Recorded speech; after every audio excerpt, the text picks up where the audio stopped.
opportunities that we have here with Mayo Clinic, inviting us over to talk to the various staff members about their specialties, is that we get to meet people like Dr. David Patel, whose official title at Mayo Clinic is?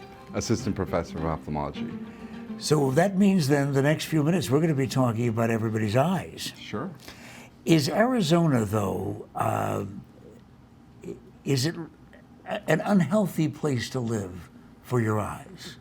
It's a challenging place to live with your eyes. I do say that the environment plays a great role affecting the surface of our eyes, and having a more dusty or dry environment poses risk for patients to be able to function normally with good optical vision.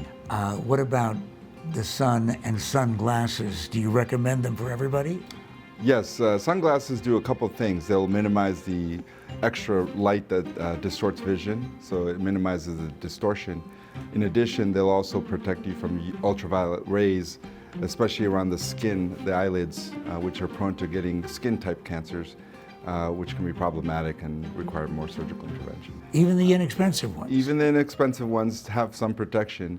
Of course, some patients require prescription glasses, and those are the ones that tend to be more expensive and require sort of customized prescription built into it. I'm not trying to save money when I ask you a family question, but my wife did say, when you speak to Dr. Patel today, would you ask him about dry eyes? Because it really is a problem for her. Mm-hmm. As I said, living in this condition, we have a very thriving practice requiring management of dry eyes, and we usually start patients with traditional therapy with eye drops to enhance the moisture to their eyes. Maybe a lifestyle change of using a humidifier in the room to help increase the ambient humidity will help. Diet has been shown to be beneficial. Like what? Increasing the omega fatty acids in your diet. So, with what? Using supplements like fish oil, or incorporating fatty fish in your diet. A few servings a week tends to help increase the moisture in the oils that are secreted by the eyelids. Are all eye drops over the counter equally valuable, equally the same, or do you have to be careful about what you're buying?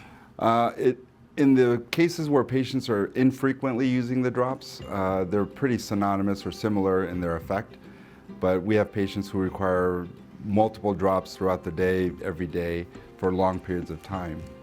And that does pose a risk because most of the drops that are available are preserved in a bottle, just for avoiding infection.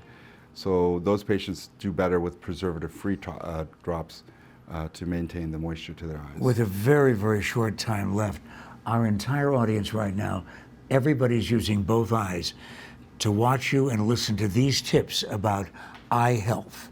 Let them know 2 or 3 things that are good for them. Incorporating eye protection. I think that's one thing that gets amiss, but quite often we'll get a lot of patients who inadvertently injure or get foreign objects into their eyes. So when they're doing some activity, it's a good idea to have eye protection, wearing goggles or glasses to avoid foreign bodies to their eyes. Maintaining a good ocular exam on an annual or biannual basis, because there are some diseases that are very silent, and that becomes a challenge because patients don't feel the blinding effects sometimes, and it's sometimes too late for it to be caught.